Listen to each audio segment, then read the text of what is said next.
इसमें next topic लेते हैं जो कि आपका इंपॉर्टेंट है, वित्तीय और अवित्तीय प्रेरणाएं।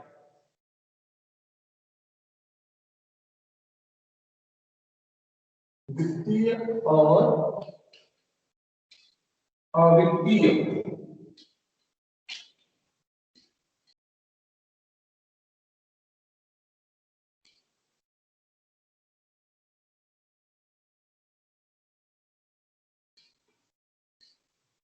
ठीक है, इसको अभिप्रेरण पर प्रभाव डालने वाले तत्व भी कहा जाता है या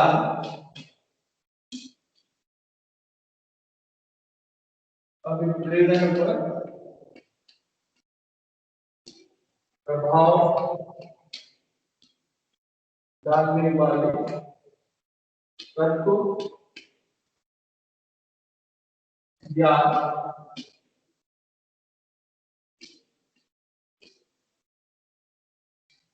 अभिप्रेरण को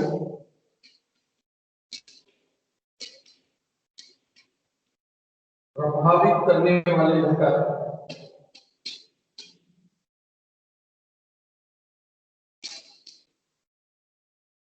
ठीक है। इससे संबंधित क्वेश्चन भी पूछा जाता है ना, ये काफी इंपॉर्टेंट है इस चैप्टर के लिए, ये ध्यान रखेंगे। अभिप्रेरण जो है ये यहाँ पर काफी महत्वपूर्ण हो जाता है। इसकी financial and non financial incentives, factor affecting motivation और elements influencing motivation।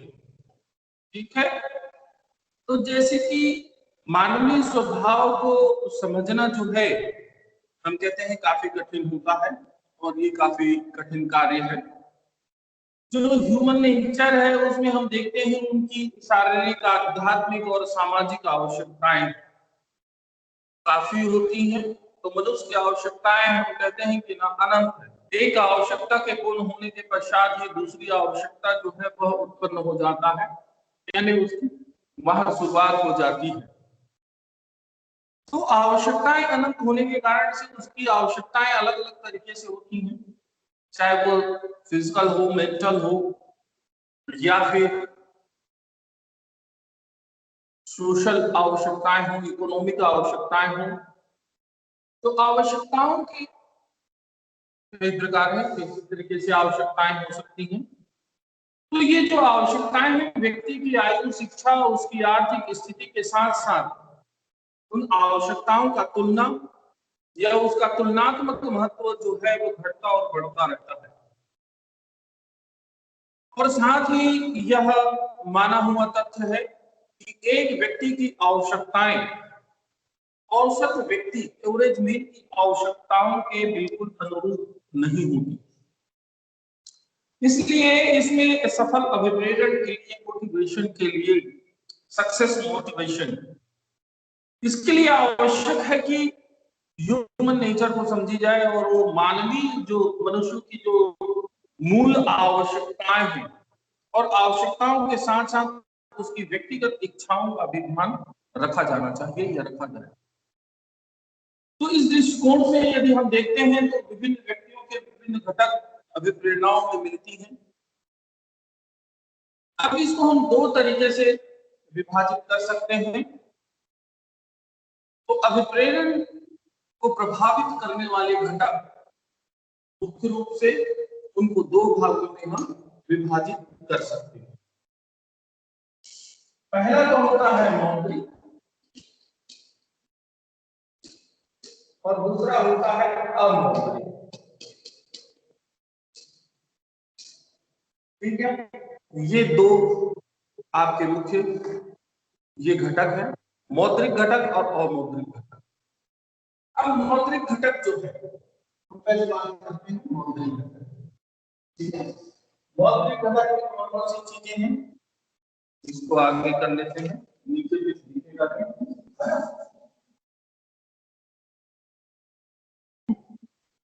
तो हम दो भागों में बांटते हैं। पहला हो गया आपका मौद्रिक दूसरा हो गया अमौद्रिक। हम मौद्रिक की बात करते हैं।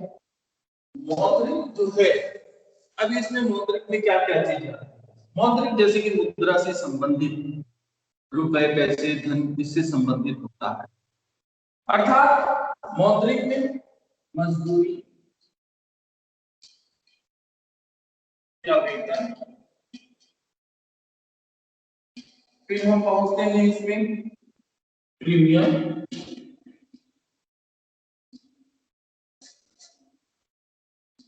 नेक्स्ट बोनस,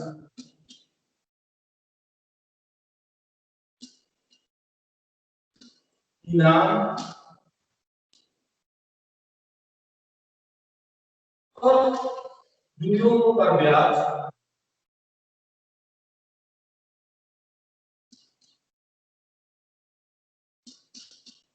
ये क्या हो गया? मौद्रिक हो गया। इसमें सब में रुपए से संबंधित है, पैसे से संबंधित है।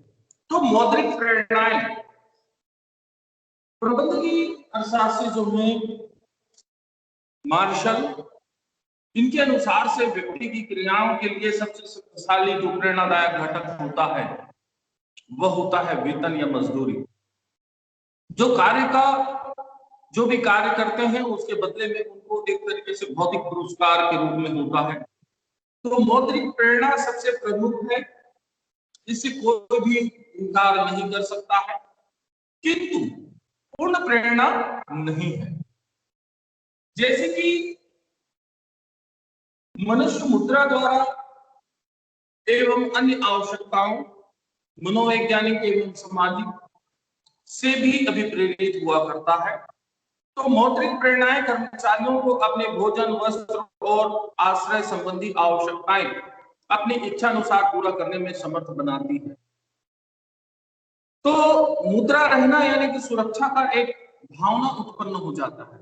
हम देखते हैं कि व्यक्ति के पास रुपए पैसे होते हैं, यदि उसकी जेब में पैसा है तो वो थोड़ा सा अपने आप को सुरक्षित समझता है कि भाई उसके पास कुछ चीजें तो है ना।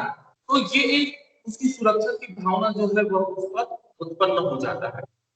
तो पुरस्कार देने जो उपयुक्त जो ढंग है ये हम देखते हैं इसमें, तो इसमें उत्पादन की मात्रा पर भी ध्यान केंद्रित करते हैं, किंतु कुछ मामले ऐसे होते हैं जहां पर मात्रा की उपेक्षा अपेक्षा किस्म का महत्व होता है। तो किस्म के सुधार के लिए साधारणतः निरीक्षण और प्रमापन इस पर निर्भर करता है, क्योंकि हम उसके आधार पर उसको मापते हैं। तो प्राय प्रमाप निर्धारण कर दिए जाते हैं और जिन श्रमिकों का उत्पादन प्रमाप स्तर का होता है उनको ही हम पुरस्कृत करते हैं या उसको पुरस्कार दिया जाता है। तो निरंतर खराब कार्य करने वाले जो श्रमिक हैं उनको हम क्या करते हैं, हटा देते हैं, और जो अच्छे श्रमिक होते हैं, ठीक है, उनको हम आगे ले जाते हैं और उसको प्रेरणा स्वरूप हम क्या करते हैं, उसको मोटिव करते हैं, उनको हम पुरस्कार देते हैं, बोनस देते हैं, कमीशन देते हैं, जिससे कि वह कार्य को और अच्छी तरीके से कर सके।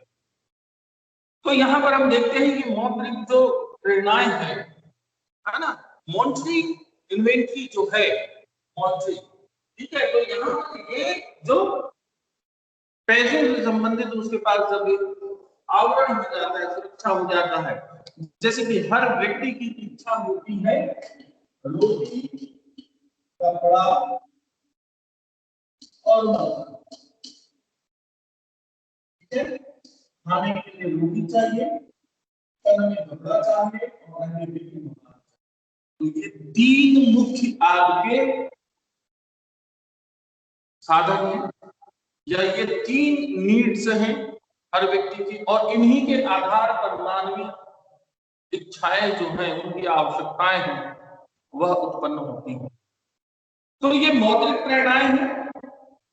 अब हम इसमें आगे बढ़ते हैं तो और मौद्रिक जो प्रेरणाएं हैं, तो इसमें हम दूसरी जो मुख्य बात है मुद्रा और अमुद्रा। तो दूसरा अमुद्रा जो है, इसमें हम ये देखते हैं विपरीत के तत्व के साथ में अमुद्रा होता है। तो अमुद्रा अर्थात जिसमें कि मुद्रा का कोई रूप वहां पर नहीं होता, अर्थात जैसे कि मान लीजिए नौकरी की सुविधा, जॉब सुरक्षा, आप ये कह सकते हो जॉब सुरक्षा, फिर है आपका जॉब सुरक्षा गुणों का आधार,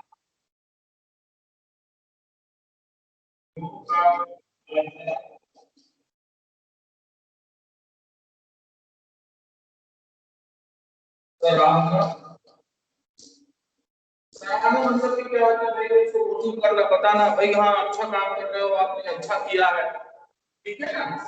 पदोन्नति,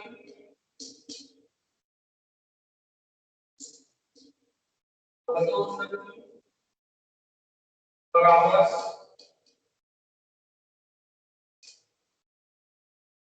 कार्य की मान्यता,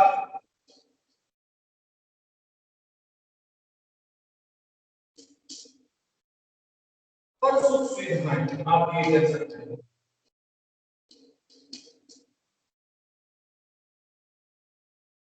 ये इसको हम पॉइंट समझ सकते हैं अमौद्रिक, ठीक है। तो अमौद्रिक परिणाम में वह होता है जो कि दूसरे नियोजित या अनियोजित प्रभाव सम्मिलित होता है, जो कि प्रयत्न को स्फूर्ति प्रदान करता है, उसके कार्यों को, उसके मोटिवेशन को वो आगे लेके जाता है। तो यहाँ पर केवल नगद मजदूरी के औद्योगिक उत्पादक की समस्या हल नहीं हो सकती है, बल्कि कर्मचारियों को अधिक और अच्छा किस्म का उत्पादन, उसके लिए उत्साहित करने के लिए अमौद्रिक प्रेरणाओं की एक महत्वपूर्ण भूमिका होती है। अर्थात यदि कर्मचारी की मौद्रिक मजदूरी से वृद्धि कर दी जाए तो यह आवश्यक नहीं है कि उसकी कुशलता बढ़ जाए, ये कोई जरूरी नहीं है। तो उसकी कुशलता को बढ़ाने के लिए भारतीय जो श्रमिक हैं उनको यदि हम ले लें तो अभी जैसे देखते हैं कि भाई उनकी सामाजिक आर्थिक परिस्थितियों में जिस तरीके से वो रहता है उसमें उसको अतिरिक्त धन की आवश्यकता होती है। और जैसे कि आप जो क्षेत्रीय मजदूरी है उनको आप देखो, जैसे कि हम बोलते हैं ना भाई 1 रुपए किलो में चावल मिल गया तो मजदूरी मिलने की समस्या हो गई, भाई उसकी आवश्यकता खाने की है, उसी पूर्ण होगी तो वो काम ही नहीं करना चाहेगा, काम क्यों करना चाहेगा भाई।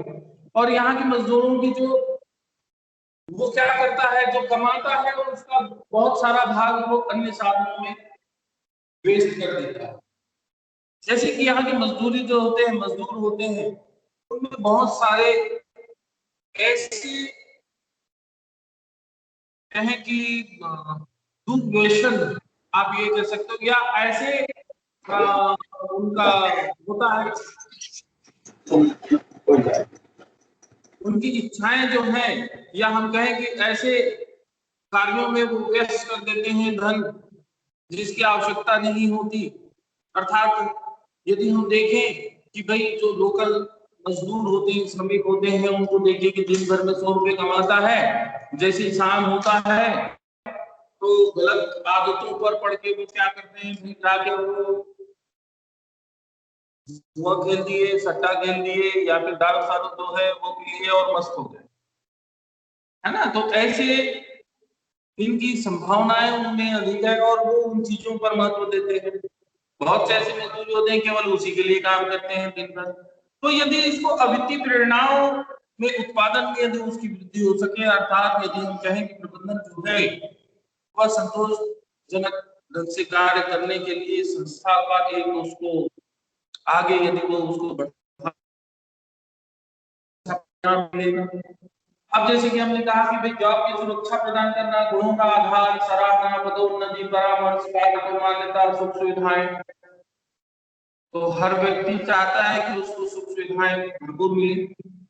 तो श्रमिकों को यदि वो सुविधाएं दें, पदोन्नति दें, बढ़ा दें, उसको उसकी जॉब की सिक्योरिटी हो जाए, तो ये भी है जैसे कि जॉब सिक्योरिटी, प्रत्येक कर्मचारी जो है वो ये चाहता है कि उसको अच्छा वेतन मिले और उसके साथ साथ उसकी जो जॉब है वो जॉब सिक्योर्ड हो, है ना। अर्थात छटनी हो या फिर मान लीजिए पदोन्नति हो या समाप्ति का उसको भय ना रहे, मतलब उसका जॉब जो है खत्म हो जाए ऐसा ना हो। तो जहां ऐसा भय होगा वहां उत्पादन में उसकी क्या होगी, कमी कमी देखी जाएगी, यानी कि वो निराश होगा और उसके हिसाब से काम करेगा। गुणों का आदर होना चाहिए, यानी जब कभी भी कोई कर्मचारी जो है किसी कार्य को कौशल के साथ करे तो उसका सम्मान होना चाहिए, उसका आदर होना चाहिए कि जिससे कि उसकी कार्य क्षमता जो है वह बढ़ सके। सराहना होनी चाहिए, मोटिवेशन के लिए उसको एप्रिसिएशन देने चाहिए। एक कर्मचारी को अपने कार्य की सराहना चाहता है, वो जो भी कार्य करता है तो उसमें वह अच्छा भी सुनना पसंद करता है, तो उसके अनुसार से यदि वह अच्छा कार्य करता है तो कर्मचारी की बिल्कुल सराहना होनी चाहिए, ताकि वह खुशी खुशी और उन कार्यों को करने में तत्पर हो सके, कार्य को कर सके। प्रमोशन यानी कि पदोन्नति, यदि अच्छा कार्य कर रहा है तो उसमें उसका पदोन्नति होना चाहिए। कर्मचारियों को पदोन्नति के अवसर प्रदान होने चाहिए कि जिससे कि वह प्रभावित हो सके। और एक अच्छा और महत्वाकांक्षी व्यक्ति केवल वर्तमान पद पर ही नहीं रहना चाहता, वह आगे बढ़ना चाहता है, तो भविष्य की संभावनाओं पर वह विचार करता है। तो वह ये चाहता है कि उसे कार्य दिया जाए जिसके द्वारा उसके कारगर अनुभव उसको प्राप्त हो सके और समय आने पर उसे उसका उस अनुभव का उसको लाभ मिल सके और उस अनुभव के आधार पर उसकी पदोन्नति हो सके। कंसल्टेशन यानी कि जो परामर्श है, कंसल्टेशन, इसमें यदि कोई श्रमिक किसी उपक्रम के शेष कार्य करता है और उस कार्य से संबंधित नीति निर्धारण करने में उसकी भी यदि राय ली जाए, तो इससे वो श्रमिक अपने आप को क्या करता है, गौरवान्वित महसूस करता है ना। और वो समझता है कि उद्योग में उसका महत्वपूर्ण स्थान है, तो इससे भी उसकी उन्नति होती है या उसकी उन्नति समझी जा सकती है। जो समझदारी का डेलीगेशन ऑफ रिस्पॉन्सिबिलिटी, तो उसका प्रोत्साहन, समझदारी का प्रोत्साहन किया जाए। की मान्यता, रिकॉग्नाइजेशन ऑफ वर्क, यानी अच्छा कार्य कराने का एक श्रेष्ठ तरीका ये है कि अच्छे कार्य की प्रशंसा की जाए और कर्मचारी को मानवीय पहलू समझा जाए और बाद में उसको श्रमिक या मजदूर समझा जाए। तो ये महत्वपूर्ण है आपके। अब हम इसमें आते हैं कि अभिप्रेरण जो है, अभिप्रेरण के मूल तत्व, फंडामेंटल ऑफ मोटिवेशन। तो बेसिक जो फंडामेंटल है अभिप्रेरण के मूल तत्व, ये प्राइमरी क्वेश्चन पूछा जाता है जनरली मौद्रिक और अमौद्रिक, है ना। वित्तीय और अवित्तीय अभिप्रेरण से आपका क्या असर है ना। इसके पॉइंट को मैंने पहले आपको अभी बता दिया। अभिप्रेरण के मूल तत्व,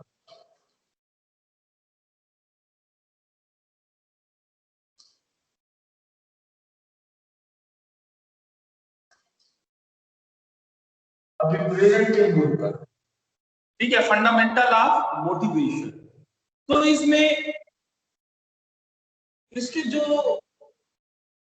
मोटिवेशन के फंडामेंटल है, तो अभिप्रेरण के जो मूल मुख्य तत्व हैं, इनको हम देखें तो ये 3 प्रकार से हो सकती हैं।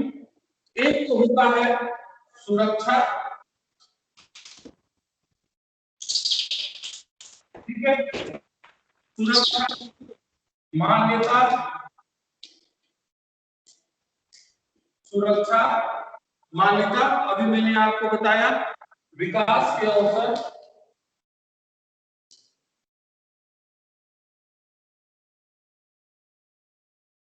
और एक पॉइंट ले लेते हैं लास्ट में इसमें, आत्मीयता की भावना।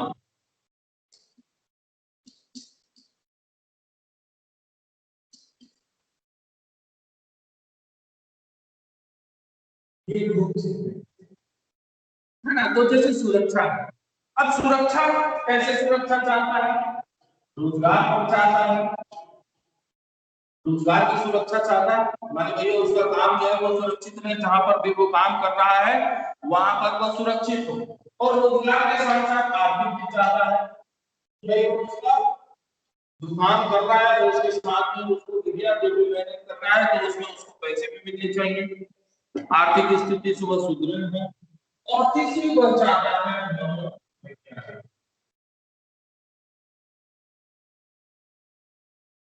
यानी कि मेंटल स्थिति उसकी अच्छी रहे।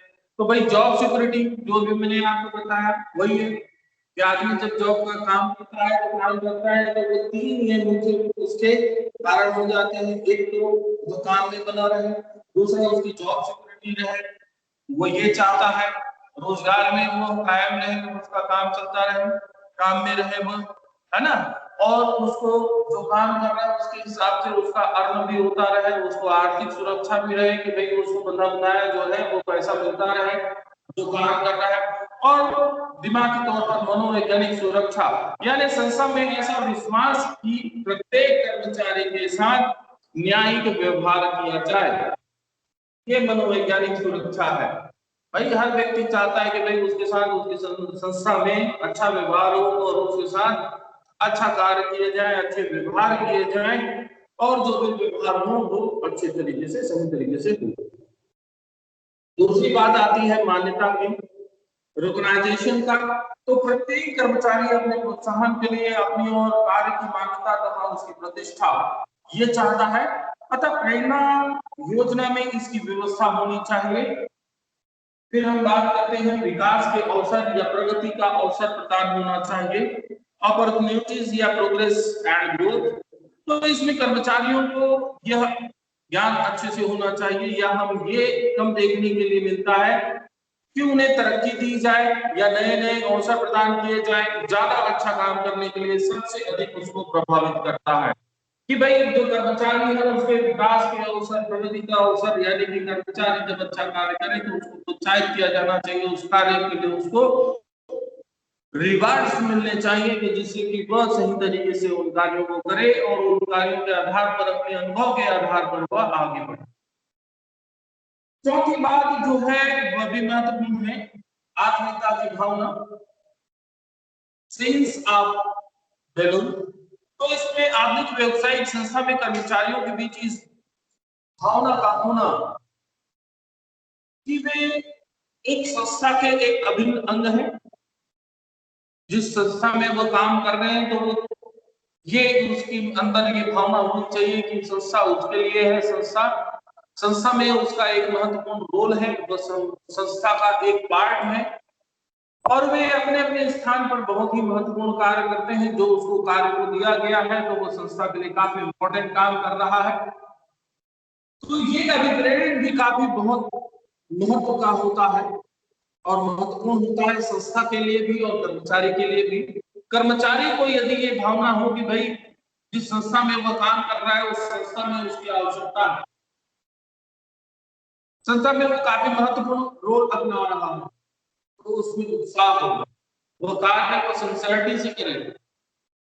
ठीक है, तो ये दोनों के लिए भी काफी महत्वपूर्ण हो जाता है।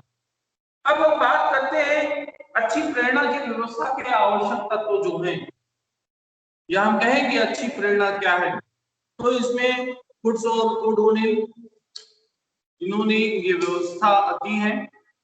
अब इसमें हम देखते हैं तो ये बातें हैं कि उत्पादकता, व्यापकता, प्रतिस्पर्धा और लक्ष्य।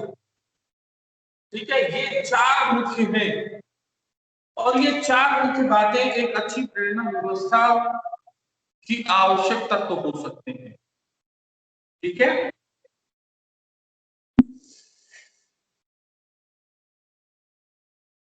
इस पॉइंट पॉइंट से कर सकते हैं अच्छी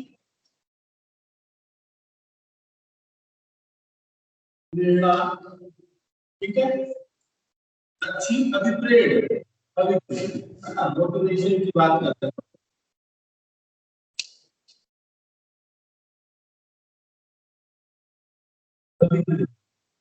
ठीक है, व्यवस्था की आवश्यकता।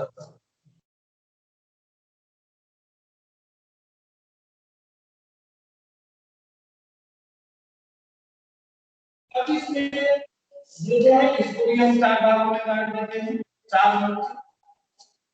तो पहले इसके लिए क्या हो गया, उत्पादक,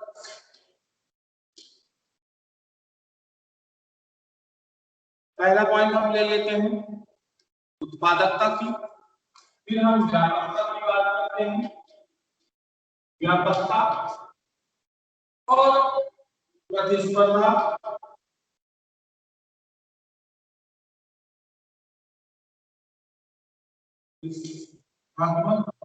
और लास्ट में बात करते हैं लचीली।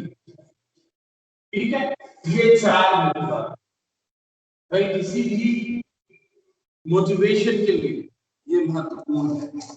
अब इन चारों के क्या महत्व होंगे भाई? प्रोडक्टिविटी, उत्पादकता, यानी कि अभिप्रेरण की एक अच्छी व्यवस्था वही है जो उत्पादक हो, अर्थात जो अधीनस्थ कर्मचारी को अधिक कुशलता और परिश्रम से काम करने के लिए प्रेरित कर सके। इस प्रकार की व्यवस्था हो जाए कि कर्मचारी की उत्पादकता अधिकतम हो जाए। भाई प्रोडक्टिविटी में काफी महत्वपूर्ण रोल होता है। कंप्रेसिव व्यापकता, तो भाई उत्पादकता जब बढ़ेगी तो उसमें अभिप्रेरण योजना संगठन में लगे व्यक्ति की जो जरूरतें हैं उसको पूरा करती हैं, जैसे कि उसकी आत्मसंतुष्टि है, सामाजिक महत्व की जरूरत है। तो अभिप्रेरण की ये योजना जो है संगठन पर लगे जो कर्मचारी हैं उनके समान रूप से लागू होना चाहिए। कंपैरेटिव प्रतिस्पर्धात्मक, तो अभिप्रेरण की व्यवस्था तभी अच्छी मानी जाएगी जब वो कर्मचारियों में ज्यादा परिश्रम करने की होड़ को जन्म देगा। तो भाई जब तक कंपटीशन नहीं होगा, हम कहते हैं ना कि भाई ये वो अच्छा कार्य कर रहा है, आप देखो सीखो, और जो अच्छा काम करे और उसको प्रोत्साहित किया जाए तो काम के प्रति उसकी रुचि बढ़ेगी, क्वालिटी के प्रति उसकी रुचि बढ़ेगी और वह अपने अनुभव के आधार पर आगे बढ़ेगा। तो अभिप्रेरण की लागत और उससे प्राप्त अधिक उत्पादकता, है ना, ज्यादा भी नहीं होनी चाहिए। लास्ट हम पॉइंट पहुंचते हैं, इसमें लचीला फ्लेक्सिबिलिटी होनी चाहिए, अर्थात अभिप्रेरण की योजना ऐसी होनी चाहिए जिसमें जैसे मानवीय गुणों पर ही आधारित होता है, तो भिन्न भिन्न व्यक्तियों की भिन्न भिन्न मांगे होती हैं, हर व्यक्ति की अलग आवश्यकता होती है, अलग मांग होती है, उसकी जरूरतें जो हैं वो अलग अलग होती हैं और अलग तरीके से उसको पूरा करना चाहता है। तो उसको समय के बदलते क्रम के अनुसार से समयानुकूल उसमें परिवर्तन होते रहना चाहिए। तो यदि हम देखें तो मुख्य बातों को विशेष तौर पर ध्यान रखना चाहिए। अभिप्रेरण की प्रणाली ऐसी होनी चाहिए जो कर्मचारियों की आर्थिक, सामाजिक और मनोवैज्ञानिक आवश्यकताओं की पूर्ति को समर्थन करता हो। अभिप्रेरण की प्रणाली के जो नियम हैं, सिद्धांत हैं, उन पर आधारित होना चाहिए। मानवीय व्यवहार को सर्वोच्च प्राथमिकता मिलनी चाहिए। अभिप्रेरण से जो उपक्रम की ख्याति है, उसकी प्रतिष्ठा है, उसमें वृद्धि होना चाहिए, यानी कर्मचारी के साथ साथ संगठन का भी काफी महत्वपूर्ण हो जाता है ना। तो व्यापक होनी चाहिए, लोचपूर्ण होना चाहिए, उपक्रम के आकार आवश्यकता अनुसार या आवश्यकता अनुरूप होना चाहिए, उत्पादकता होनी चाहिए, संचालन जो है वो योग्य और अधीन व्यक्तियों को द्वारा होना चाहिए, अर्थात जो संचालन किए जा रहे हैं संस्था के प्रबंधन के, वो संचालन जो है वो योग्य व्यक्तियों के हाथ में होनी चाहिए, अनुभवी व्यक्तियों के हाथ में होना चाहिए। संगठन का लक्ष्य, उद्देश्य और उसका दर्शन उसमें प्रकट होना चाहिए।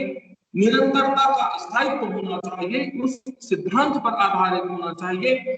अभिप्रेरण की जो प्रणाली है वह सरल होनी चाहिए, व्यवहारिक होनी चाहिए, ताकि उसको आसानी से लागू किया जा सके। ठीक है, तो ये आपके अभिप्रेरण के लिए तत्व होंगे। अभिप्रेरण की जो आवश्यक बातें हैं उसमें कर्मचारियों की कार्यकुशलता, सुझाव, जो सहयोग है, दलीय भावना, टीम स्पिरिट होनी चाहिए, व्यक्तिगत पर्सनल एक्सटेंशन होने चाहिए, उसको स्वीकार करना चाहिए, सुरक्षा की भावना उसमें जागृत होनी चाहिए। जितने भी हम बात किए उनके सारे पॉइंट्स बनते हैं और आप उन पॉइंटों के आधार पर इसका विश्लेषण कर सकते हो। विकास के अवसर उनको मिलते रहना चाहिए, ये उपलब्ध ताकि ताकि वह पदोन्नति कर सके और अपने अनुभव को बढ़ा सके। कर्मचारियों को उनकी उपलब्धि जो है, जो वो टारगेट लेते हैं, उनसे उनको समय अनुसार अवगत कराते रहना चाहिए। कर्मचारी में संस्था के प्रति लगाव उत्पन्न होना चाहिए, मनोविचारित व्यवहार होना चाहिए, नीति निर्धारण में उनकी सहभागिता होनी चाहिए, यानी संस्था वो चाहे कि नहीं उसको मोटिव कर सकती है। जो भी नॉर्म्स बना रहे हैं या जो नीति निर्धारण किए जा रहे हैं या संस्था में जो आगे के रोड मैप तैयार किए जा रहे हैं, यदि कर्मचारियों को उसमें शामिल किए जाएं, उससे विचार विमर्श करें, तो कर्मचारी में एक आत्मीयता की भावना उत्पन्न होती है और वो ये समझता है कि संस्था में मेरा स्थान है और वो संस्था के प्रति समर्पित होता है और वो कार्य करता है, उत्पादकता में वृद्धि करता है। कर्मचारियों के जो धार्मिक, नैतिक और सामाजिक विचार हैं, उनका स्वागत करना चाहिए और कर्मचारियों के अंदर की जो अनुभव है या उसके अंदर की जो क्वालिटी है, हम ये कहें, उसको संस्था को बाहर निकालने के लिए प्रयास करते रहना चाहिए। तो हम देखें तो ये जो इतने सारे जो सिद्धांत है, नियम है, यदि इसके पालन करने से कर्मचारियों के प्रति संस्था में यदि लगाव उत्पन्न होता है तो उनका काम करने में मन लगेगा और संस्था प्रगति की ओर अग्रसर होगा। ठीक है, तो आज के लिए इतना ही। आपका नेक्स्ट क्लास होगा, आप नेक्स्ट क्लास को ज्वाइन कर लें और नेक्स्ट क्लास में हम फिर इससे आगे के पॉइंट पर